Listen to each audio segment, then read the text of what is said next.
हे everyone, good morning, Radhe Radhe guys.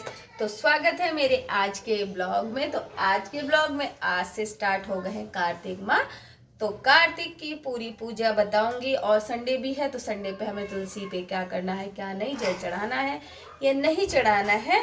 तो ये सारी चीज़ें मिलेंगी मेरी आज की वीडियो में देखने के लिए। और वीडियो करना पूरा वॉच। और वीडियो अच्छी लगे तो आप प्लीज़ मुझे लाइक और सब्सक्राइब जरूर किया करो।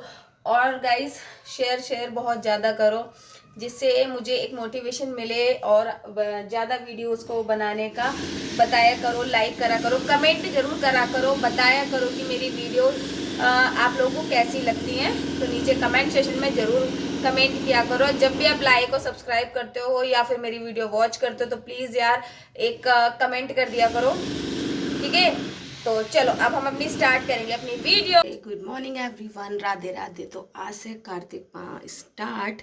तो बस हम कार्तिक माह का स्नान कर रही हूँ मैं।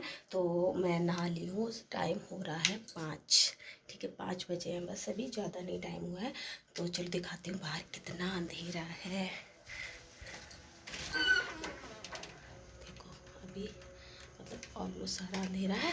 मैं सबसे पहले सूर्य भगवान को जल चढ़ा देती हूँ जल्दी से, क्योंकि फिर टाइम ज़्यादा हो जाएगा ना। तो मैं सबसे पहले सूर्य भगवान को जल चढ़ा देती हूँ। लिए चढ़ा देते हैं हम सूर्य भगवान को जल, क्योंकि देखो आज संडे है, संडे में तुलसी को जल नहीं चढ़ेगा गाइस। तो हमें सूर्य भगवान की पूजा करने, अंधेरा हो रहा है लेकिन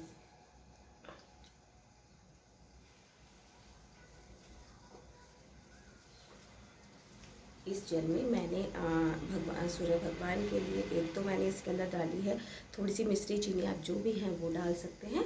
और मैंने इसके अंदर डाला है चीनी और सिंदूर। सिंदूर डालना चाहें तो सिंदूर डाल लीजिए, वरना मैंने इसके अंदर लाल चंदन का यूज़ करा, आप वो भी कर सकते हो। चलो अब हम चढ़ा लेते हैं जल।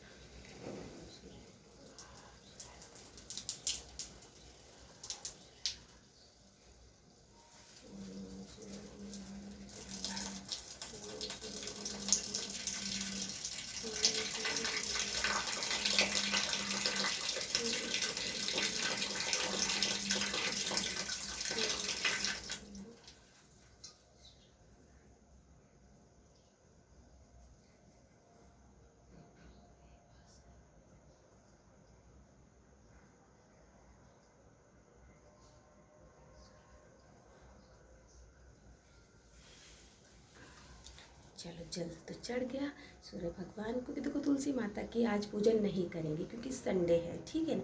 तो तुलसी माता पे जल आज नहीं चढ़ाएंगे, तुलसी माता को कल से करेंगे। वैसे बेसिकली तो सूर्य भगवान और तुलसी माता दोनों पे जल चढ़ता, लेकिन आज संडे की वजह से हम लोग क्या करेंगे, उस पर हमें तुलसी माता की पूजन होगा नहीं। तो हम केवल सूर्य भगवान को अर्घ दे के ही अपना जो नियम है वो बना लेंगे। तो और शाम को जो है दीपक है तो हम ऐसे ही प्रज्वलित आंवले के पेड़ के नीचे कर सकते हैं, क्योंकि संडे वाले दिन ना हम पीपल के नीचे दीपक जलाना चाहिए हमें, और ना ही हमें जलाना चाहिए तुलसी माता के नीचे। तो दोनों है, फिर संडे भी है तो हम उसमें जो नियम है वो तो नियम लागू होता है, चाहे वो कार्तिक मास हो चाहे कोई, क्योंकि माता रानी का, तुलसी माता का आज होता है व्रत। तो वो व्रत निर्जला व्रत रखती हैं माँ, तो उनका व्रत होता है, तो हम उस व्रत को वो नहीं करेंगे, तोड़ेंगे नहीं, हमें तोड़ना नहीं चाहिए। और हम अब इसके बाद हम पढ़ेंगे, देखो विष्णु सहस्त्र नाम आप पढ़ सकते हैं। और आज संडे है तो आप सूर्य भगवान की जो आदित्य हृदय स्रोत आता है आप वहाँ से भी स्टार्ट कर सकते हैं। आप संडे में आदित्य हृदय स्रोत और जो विष्णु भगवान का कोई भी गुरु मंत्र हो, या कृष्णाय वासुदेवाय हरे परमात्मने प्रणतः क्लेशनाशाय गोविंदाय नमो नमः, आप ये भी पढ़ सकते हैं, इसकी माला जप कर सकते हैं, वासु कृष्णाय, है ना। तो ये जो भी आपको, अगर कृष्ण भगवान का, विष्णु भगवान ओम विष्णुवे नमः, तो ये कोई भी मंत्र अगर आपको आता है तो आप वो मंत्र भी पढ़ सकते हो गाइस। तो ऐसा कुछ नहीं है, विष्णु भगवान और लक्ष्मी मैया की पूजा होगी। और कल मैं लेके आऊँगी शालीग्राम भी, तो मंडे वाले दिन, क्योंकि कहते हैं कि कार्तिक मास में शालीग्राम के साथ ही तुलसी माता की पूजा करनी चाहिए, तो अति फलदायी होती है। तो शालीग्राम भी कल यहाँ पे तुलसी माता के साथ आपको मेरी जो मंडे वाली वीडियो होगी, कल वाली जो वीडियो होगी, तो मैं उसमें वो भी देखेंगे, ठीक है। आज नहीं है क्योंकि आज संडे है, तो संडे में ना माता रानी को छुएंगे ना ही उन पर जल चढ़ाएंगे, क्योंकि कार्तिक मास हो गया स्टार्ट, तो हमें तो नहाना था, तो हम नहा लिए। तो चलो अब चलते हैं मंदिर में, कन्नू किशोरी वगैरह को सबको स्नान वगैरह करा लेंगे और करेंगे हम पूजा। तो हे एवरीवन, पूजा और मैंने सबकी ड्रेस वगैरह सब चेंज कर दी है। तो अब हम करेंगे कार्तिक मास का पहला अध्याय शुरू। तो मैं आपके साथ करूंगी इस बार, क्योंकि मैं कार्तिक स्नान कर रही हूँ इस बार, तो मैंने सोचा अपनी व्यूअर्स के साथ ही मैं उसको भी शेयर करती हूँ। तो चलो स्टार्ट कर लेते हैं हम पाठ। तो चलिए करते हैं हम पाठ। मैं सुमरू माता शारदे बैठे जी आए, कार्तिक मास की कथा लिखे कमल हर्षाए। नौमशरण त्रित में श्री सूत जी ने 28,000 शौनक आदि ऋषियों से कहा, अब मैं आपको कार्तिक मास की कथा विस्तार पूर्वक सुनाता हूँ, जिसका श्रवण करने से मनुष्य के सभी पाप नष्ट हो जाते हैं और अंत समय में वैकुंठ धाम की प्राप्ति होती है। सूत जी ने कहा, श्री कृष्ण जी ने अनुमति देकर देवऋषि नारद के चले जाने के पश्चात सत्यभामा प्रसन्न होकर भगवान कृष्ण से बोली, हे प्रभु, मैं धन्य हुई, मेरा जन्म सफल हुआ। मुझ जैसी त्रिलोक की सुंदरी के जन्मदाता भी धन्य है, जो आपकी 16,000 स्त्रियों के बीच मैं आपकी परम प्यारी पत्नी बनी। मैंने आपके साथ नारद जी को वह कल्प वृक्ष आदि पुरुष विधि पूर्वक दान में दिया, परंतु वही कल्प वृक्ष मेरे घर लहराया करता है, यह बात मृत्युलोक में किसी स्त्री को ज्ञात नहीं है। हे त्रिलोकीनाथ, मैं आपसे कुछ पूछने की इच्छुक हूँ। आप मुझे कृपा कर कार्तिक महात्म्य की कथा विस्तार पूर्वक सुनाइए, जिसको सुनकर मेरा हित हो और जिसे करने से कल पर्यंत भी आप मुझे विमुख ना हो, आप मुझसे विमुख ना हो।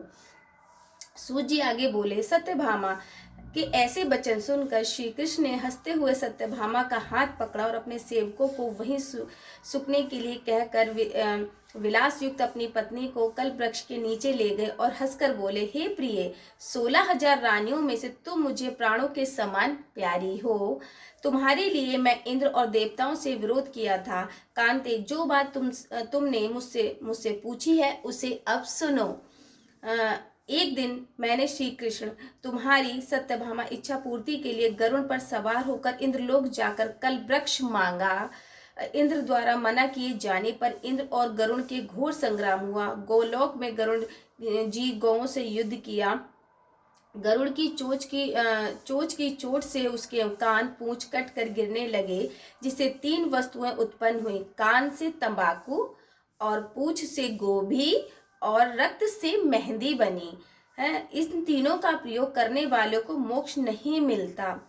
तब गांवों ने भी क्रोधित होकर गरुड़ पर वार किया, जिससे उसके 3 पंख टूटकर गिर गए। इससे पहले पंख से नीलकंठ, दूसरे से मोर और तीसरे से चकबी उत्पन्न हुए। हे प्रिय, इन तीनों का दर्शन करने मात्र से तुम्हें शुभ फल की प्राप्ति होती है। यह सुनकर सत्यभामा ने कहा, हे प्रभु, कृपया मुझे मेरे पूर्व जन्मों के विषय में भी आप बताइए कि मैंने पूर्व जन्म में कौन कौन से दान व्रत तप नहीं किए, मेरा स्वभाव कैसा था, मेरे जन्मदाता कौन थे, मुझे मृत्यु लोक में जन्म क्यों लेना पड़ा, मैंने ऐसा कौन सा पुण्य कर्म किया जिससे मैं आपकी अर्धांगिनी हुई। श्री कृष्ण ने कहा, हे प्रिय, अब मैं तुम्हारे द्वारा पूर्व जन्म में किए गए पुण्य कर्मों को विस्तार पूर्वक सुनाता हूँ। सुनो। पूर्व समय में सतयुग के अंत में मैं मायापुरी अज्ञोत के वेदांत का ज्ञाता देव शर्मा नामक एक ब्राह्मण निवास करता था। वह प्रतिदिन अतिथियों की सेवा, हवन, सूर्य भगवान का पूजन किया करता था। वह सूर्य के समान तेजस्वी था। वृद्धावस्था में उसे गुणवती नामक कन्या की प्राप्ति हुई। उस पुत्रहीन ब्राह्मण ने अपनी कन्या का विवाह अपने ही चंद्र नामक शिष्य के साथ कर दिया। वह चंद्र को अपने पुत्र के समान मानता था। चंद्र भी उसे अपने पिता के भांति ही सम्मान देता था। एक दिन वे दोनों कुश और संदेह लेने के लिए जंगल में गए। जब वे हिमालय की तलहटी में भ्रमण कर रहे तब उन्हें एक राक्षस आता हुआ दिखाई दिया। उस राक्षस को देखकर भय के कारण उनके अंग शिथिल हो गए और वहां से भागने के असमर्थ हो गए। तब उस काल के समान राक्षस ने उन दोनों को मार डाला। चूंकि धर्मात्मा थे, इसीलिए मेरे पार्षद उन्हें मेरे वैकुंठ धाम में मेरे पास ले आए। उन दोनों के द्वारा आजीवन सूर्य भगवान की पूजा किए जाने के कारण मैं दोनों पर अति प्रसन्न हुआ। गणेश जी, शिव जी, सूर्य व देवी, इनकी पूजा करने वाले मनुष्यों के स्वर्ग की प्राप्ति होती है। मैं एक होता हुआ भी काल कर्मों में के भेद में 5 प्रकार का होता हूँ। जैसे एक देववंत, पिता, भ्राता आदि नामों से पुकारा जाता है। जब दोनों के विमान पर आरूढ़ होकर सूर्य के समान तेजस्वी रूपवान चंदन की माला धारण किए हुए मेरे भवन में आए तो वे दिव्य भोगों को भोगने लगे। कार्तिक महामास के दूसरे, अब हम पढ़ेंगे दूसरा अध्याय कल। ठीक है, आज का पहला अध्याय इतना ही था। देखिए, मैंने आप लोगों को सिर्फ सुनाने के लिए मुझे लगा कि देखो जो लोग नहीं पढ़ पाएंगे तो मैं तो कर ही रही हूँ, तो मेरे साथ साथ आप भी पुण्य कमाइए। तो मेरा ये था, तो मैंने इस वजह से मैंने सोचा कि चलिए हम भी आपको भी हम ये अवसर प्रदान करती हूँ। मैं मतलब मैं क्या करा रही हूँ, प्रभु करा रहे हैं आपको ये अवसर प्रदान। तो मैं तो सिर्फ एक जरिया हूँ और कुछ नहीं हूँ। तो हम सिर्फ एक, हमारा इतना सामर्थ्य नहीं होता है कि प्रभु के गुणगान या जो भी चीजें होती है, देखो मैं अपने आप को उतना समर्थवान नहीं मानती कभी भी कि मैं प्रभु की लीलाओं का गान कर पाऊं या प्रभु के पाठ को।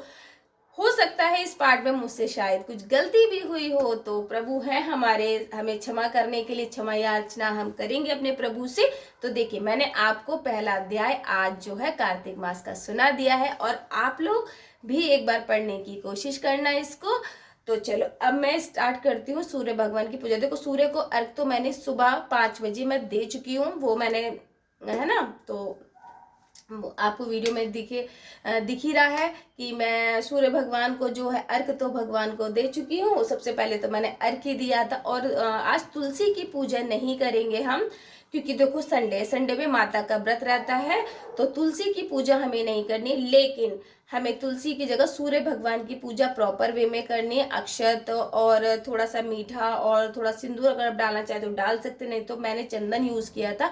आप रेड कलर का चंदन, लाल कलर का चंदन यूज कर सकते हैं। तो मैंने उस तरीके से अर्घ दिया अपने सूर्य भगवान को। अब हम करेंगे सूर्य आदित्य हृदय स्रोत का पाठ, तो वो मैं पर्सनली करती हूँ। तो आज के दिन आप भी कर सकते हो, क्योंकि आज संडे के दिन से स्टार्ट हो रहा है ये डे, तो इसलिए मैं सूर्य भगवान का भी करूंगी अब पाठ। अब मैं कर लेती हूँ अपने आगे की पूजा। आपको पाठ मैंने सुना दिया है, ठीक है। तो अब मैं मिलूंगी आपको पूजा को। देखो हे एवरीवन, मैंने पूजा वगैरह तो सब कर ली है। तो आज है 29 तारीख, सो आज से स्टार्ट हो गए ना कार्तिक माह, तो बता दिया है मैं, देखो बता ही रही हूँ आप लोगों को। तो देखो इस सब, अब हमें ये पता होना चाहिए जो कार्तिक माह क्यों विशेष है, ठीक है।